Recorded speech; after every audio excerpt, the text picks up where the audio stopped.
हम ऐसे सीजन में आ गए हैं जहां हर तरफ लाइट्स है और हर मॉल्स में कैरल का सिंगिंग चल रहा है और हर रोड पे शोर मचा है। क्रिसमस की डेकोरेशन चल रही है। बहुत लोग नए कपड़े खरीदने में मॉल्स जा रहे हैं या मार्केट जा रहे हैं और बहुत लोग अपने घरों को सजा रहे हैं। हम मसीह लोग क्रिसमस क्यों मना रहे हैं?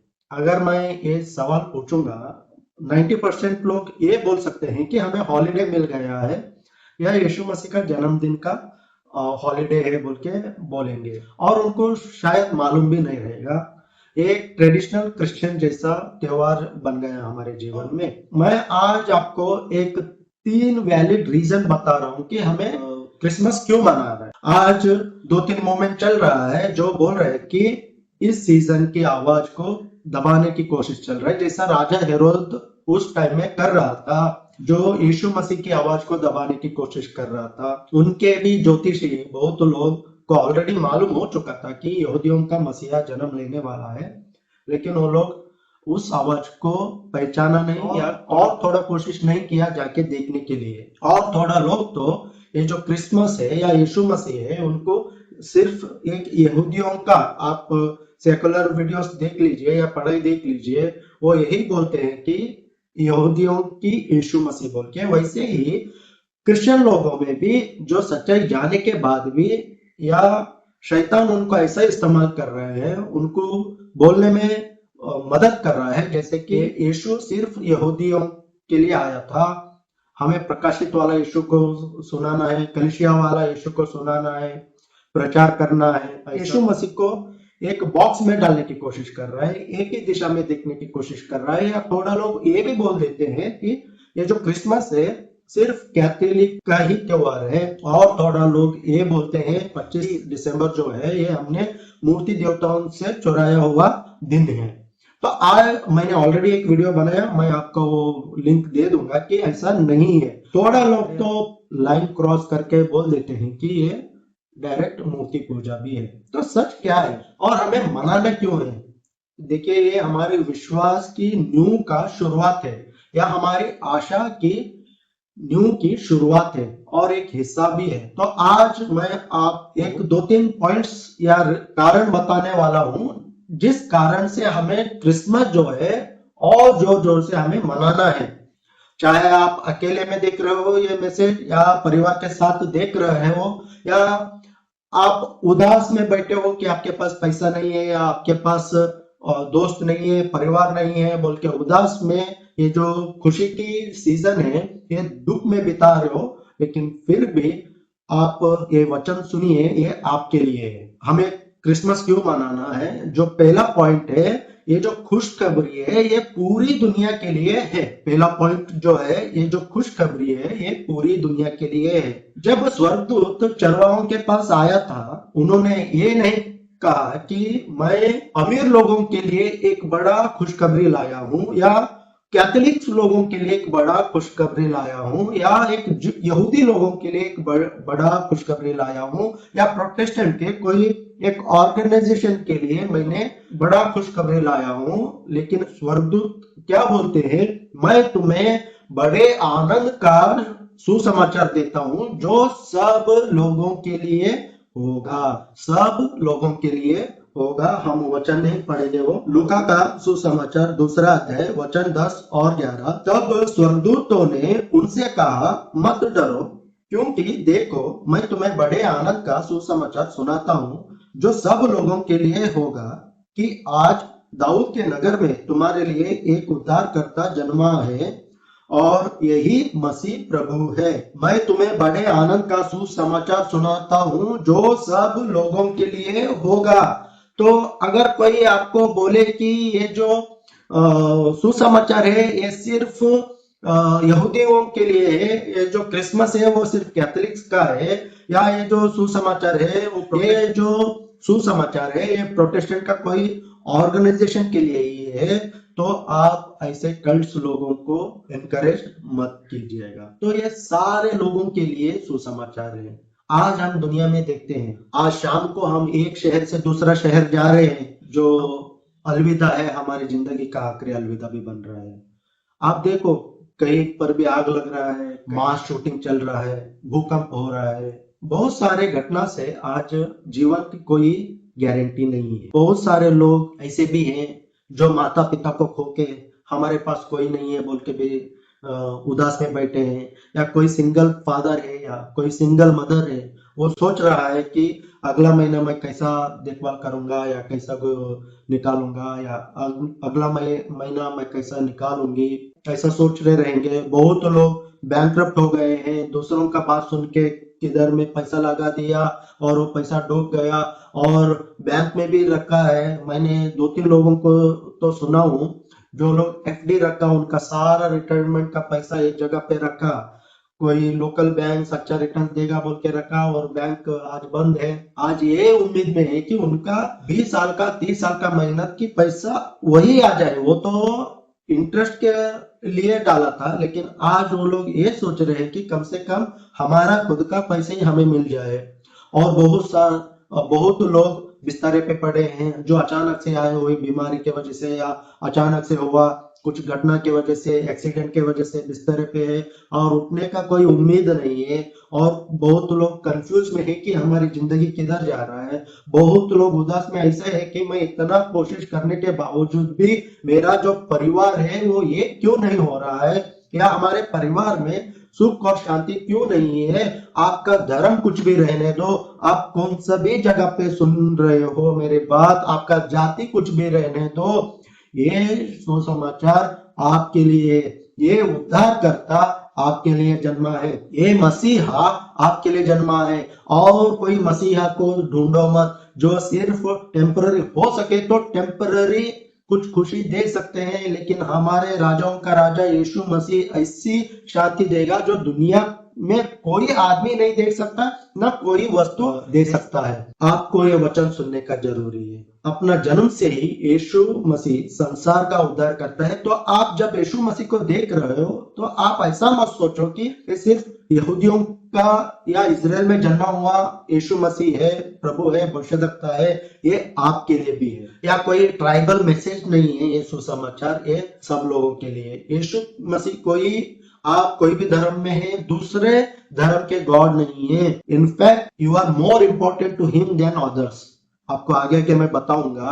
आप ऐसा मत सोचो कि हम दूसरे धर्म के लोग हैं और यीशु मसीह सिर्फ क्रिश्चियन लोगों का ही गॉड है। नहीं, ऐसा नहीं है। यीशु मसीह पूरी मानव जाति के लिए आया है, चरनी से लेकर क्रूज तक, क्रूज से लेके कब्र तक, और कब्र से लेके आसमान तक, आसमान से आने वाले तक। यीशु मसीह हम सब लोगों के लिए है, पूरे मानव जाति के लिए है। आज कोई कल्ट ग्रुप को सुन के कि यीशु मसीह यहूदियों का यीशु मसीह है, प्रकाशित वाला यीशु मसीह है, कलीसिया वाला यीशु मसीह है, ऐसा यीशु मसीह को पौलुस वाला यीशु मसीह है, मरियम वाला यीशु मसीह है, मुस्लिम वाला यीशु मसीह है, ऐसा बोल के कल्ट लोगों को सुनते सुनते आपका जो विश्वास है घट ना पाए। लेकिन आज मैं यीशु समाचार दे रहा हूँ, ये जो यीशु मसीह जन्म लिया है ये सब लोगों के लिए है। यूहन्ना 3:16 में कहता है, क्योंकि परमेश्वर ने संसार से ऐसा प्रेम किया कि अपने इकलौता पुत्र को दे दिया, ताकि जो कोई उस पर विश्वास करे वो नाश ना हो परंतु अनंत काल का जीवन पाए। इधर वचन ध्यान से पढ़िए। ये जो लोग लिमिट करने की कोशिश करते हैं उनके लिए खास करके है, और ऐसे लोगों को सुन के आपका मन उदास में ना हो। आप सुनिए, क्योंकि परमेश्वर ने संसार से ऐसा प्रेम रखा, संसार से। और एक वचन भी है जहां यीशु मसीह खुद बोलता है, अगर एक चरवाहे के पास 99 भेड़ है और वो अपने गौशाला में आए हैं, लेकिन एक भटक गया, और अच्छा चरवा क्या करता है, भेड़ को ढूंढने के लिए वो निकलता है। आज वो भेड़ आप है। जो कोई, जब इधर वचन में बोला गया है, क्या आप इस जो कोई में शामिल होना चाहते हो? आपका धर्म को कोई भी है, आपका आत्मिक जीवन का हालत कुछ भी है, आप परमेश्वर से कितना भी दूर भागा हुआ हो, जो कोई उस पर विश्वास करेगा वो अनंत काल का जीवन पाएगा। वो एकमात्र मार्ग है। इसलिए आप नेगेटिव और या कल्ट ग्रुप को सुन के यीशु मसीह को अलग अलग हिस्से में बांटना, या ऐसे वचनों को सुनना ही पाप है, उनको लाइक और कमेंट करना तो और बड़ा पाप है। जैसा कि यीशु मसीह बोला है कि मैं ही मार्ग हूँ, मैं ही सत्य हूँ, मैं ही जीवन हूँ, मैं ही मार्ग हूँ, मैं ही सत्य हूँ और मैं ही जीवन हूँ। एकमात्र मार्ग है स्वर्ग को। यहूदी वाला यीशु, कलीसिया वाला यीशु, प्रकाशित वाला यीशु, आने वाला यीशु, ऐसा कुछ नहीं है। वह एक ही यीशु मसीह है, एक ही मार्ग है, एक ही सत्य है और एक ही जीवन है। ये जो एक ही बोल रहा है, दूसरा और कुछ नहीं है। ना नियम है, ना सब्बत है, ना मरियम है, ना पौलुस है, ना बपतिस्मा है, ना अन्य भाषा में बात करना है, ना बात करने वाला नहीं है, ना दशमांश देने से कुछ है, ना दशमांश ना देने से कुछ है, लेकिन एक ही मार्ग है, एक ही सत्य है और एक ही जीवन है। हर बात पे लोगों को नरक बेचना, डराना छोड़ दीजिए। अगर नरक या स्वर्ग नहीं जाने की बात अगर है तो वो यीशु मसीह के ऊपर विश्वास करने से या ना करने से। परमेश्वर ने जगत से इतना प्रेम किया कि अपना इकलौता पुत्र को दे दिया ताकि जो कोई उस पर विश्वास करे वो नाश ना हो। नाश इधर आप विश्वास करोगे तो अनंत काल का जीवन पाओगे, आप विश्वास नहीं करोगे तो आप नाश हो जाएंगे। ये बहुत स्पष्ट है। यीशु मसीह एक ही है, कोई दूसरा यीशु नहीं है। बाइबल का यीशु शुरुआत से लेकर अंत तक पूरी दुनिया के लिए है। और इनफैक्ट भूले और भटके और रास्ते से भटके हुए लोग, उदास लोग, कुचले हुए लोग, बोझ में दबे हुए लोग मेरे पास आओ, मैं तुम्हें विश्रांति दूंगा बोला। और इब्रानियों का 13:8 में क्या लिखा है? यीशु मसीह कल और आज और युगान युग एक सा है। यीशु मसीह कल और आज और युगान युग एक सा है, ठीक है, अलग अलग नहीं है। हम सेलिब्रेट इसलिए करना है ताकि ये जो सुसमाचार है वो सिर्फ अपना घर में रखने के लिए नहीं है। हम जब सेलिब्रेट करते हैं लोगों को मालूम हो जाना चाहिए कि उनका भी उद्धारकर्ता, उनका भी प्रभु, उनका भी मसीहा जन्म ले चुका है। उनका भी जो निराश में बैठे हुए लोग हैं, उनको कुछ आशा नहीं है, बिस्तरे पे पड़े हैं, चंगाई का कोई उम्मीद नहीं है, ऐसा लोगों को हमारे सेलिब्रेट करने से मालूम हो जाना चाहिए कि उनका उद्धार करता यीशु मसीह जन्म लिया है। चाहे आप आज कितने ही टूटे हो या अकेले हो, तो यीशु मसीह आपके लिए है। मसीह लोगों में थोड़े लोग आ चुके हैं। ये क्रिसमस कैथोलिक के लिए बांट दिया है, यीशु मसीह को यहूदियों के लिए बांट दिया है। ऐसे लोगों को जवाब देने के लिए मेरे जैसा वचनों को आपको एनकरेज करना है। दूसरा कारण यह है कि हमें इजराइल लोगों को गवाही देना है या उनको जलन खाने में उकसाना है। हमें गवाही देनी है, मसीह आ चुका है बोल। सेकेंड पॉइंट वही है। हमारे जिम्मेदारी यहूदी भाई बहनों के लिए जो यीशु मसीह के शारीरिक भाई बहन थे उनको याद दिलाना है कि यीशु मसीह और प्रभु यीशु मसीह ऑलरेडी जन्म ले चुका है और वो लोगों ने ठुकराया है। मत्ती का 2 अध्याय 2 वचन हम देखेंगे। यहूदियों का राजा जिसका जन्म हुआ है कहाँ है, क्योंकि हमने पूर्व में उसका तारा देखा है और उसको प्रणाम करने आए हैं। यहूदियों का राजा जिसका जन्म हुआ है कहाँ है? ध्यान दीजिए, ये लोग ज्योतिषी लोग पूर्व से आके ये नहीं पूछ रहे कि हेरोद राजा के बाद राजा होने वाला बच्चा कहाँ है, या मरने के बाद सब लोगों के लिए राजा होने वाला कहाँ है, या सीजर के बाद दूसरा सम्राट बनने वाला राजा कहाँ है, ऐसा नहीं पूछा। वह जन्म से ही राजा होके ही पैदा हुआ था। ज्योतिषी जेंटाइल्स थे, हिंदी में उनको यूनानी भी बोलते हैं। फिर भी उनका जो विश्वास था मजबूत से पूरा कन्विक्शन के साथ आया था कि यहूदियों का राजा कहाँ जन्म लिया है। जब वे पहुंचे, जब उनको मालूम हुआ महल के अंदर नहीं जन्मा और एक घर में गए हैं और उनको मालूम हुआ कि ये राजा के लिए कोई शाही बिस्तारा भी नहीं है या कोई सेना पहरा नहीं दे रहा है, फिर भी उनका जो आराधना था उसमें से कोई फर्क नहीं निकला। इसको बोलते हैं कन्विक्शन। आज हम आराधना करने के लिए एक एसी वाला कमरा ही ढूंढते हैं। आज हम आराधना करने के लिए बड़े बड़े हॉल्स को ही देखते हैं। हमको ऐसा लगता है कि यीशु मसीह सूट बूट वाले पास्टरों के पास ही है, इसलिए आज ये सारा ड्रामा चल रहा है। जितना दिखावा करोगे उतना यीशु मसीह या पवित्र आत्मा दिख रहा जैसा लगता है। इसलिए ज्यादातर लोग अपने हॉल्स को सजावट करने में लाखों लाखों रुपए खर्च कर रहे हैं। लेकिन आज आप कैसा आराधना कर रहे हो यीशु मसीह को? आज आपको आप कोई भी जगह पे बैठे हो, आप उधर ही प्रार्थना कर सकते हैं और यीशु मसीह आपको सुन सकते हैं। ज्योतिषी को ये समझ में आया, लेकिन खुद के घराने के लोग, सच में खुद के घराने के लोग यीशु को अपनाया नहीं है। यूहन्ना का 1:11, वह अपने घर आया और उसके अपनों ने उसे ग्रहण नहीं किया।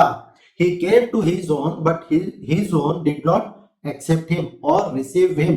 तो अपने खुद के लोगों के पास आया और खुद के लोगों ने उसे ग्रहण नहीं किया। और ये राजा हेरोद भी पूछताछ करता है अपने पंडितों से कि जन्म लेने वाला राजा कहाँ जन्म लेना है।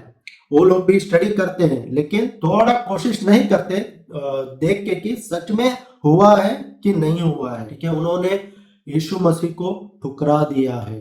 उन्होंने बोला we have no other king but Caesar. उन्होंने क्या बोला, हमारा और कोई राजा नहीं है, एक ही राजा है वो, और उसका नाम सीजर है बोल के उन्होंने यीशु मसीह को ठुकराया। और आज मेरा वचन है, जब वो लोगों ने ठुकराया तो वो जो सुसमाचार है हम सब लोगों के लिए आया था। इसलिए रोमियो का किताब में 11वां अध्याय में 11वां वचन में पौलुस बोलता है, अतः मैं कहता हूं, क्या उन्होंने इसलिए ठोकर खाई कि गिर पड़े? कदापि नहीं, परंतु उनके गिरने के कारण अन्य जातियों के उद्धार मिला कि उन्हें जलन हो। मेरा पॉइंट सेकंड वाला यही है कि हमें यहूदियों को या इजराइल लोगों को जलन करने में उत्साह है। लेकिन आज हमारे लोग क्या करते हैं, हम भी यहूदी है, हम भी उनमें से एक है बोल के जीने की कोशिश करते हैं। लेकिन हमें इधर पौलुस क्या बोल रहा है, अतः मैं कहता हूं, क्या उन्होंने इसलिए ठोकर खाई कि गिर पड़े?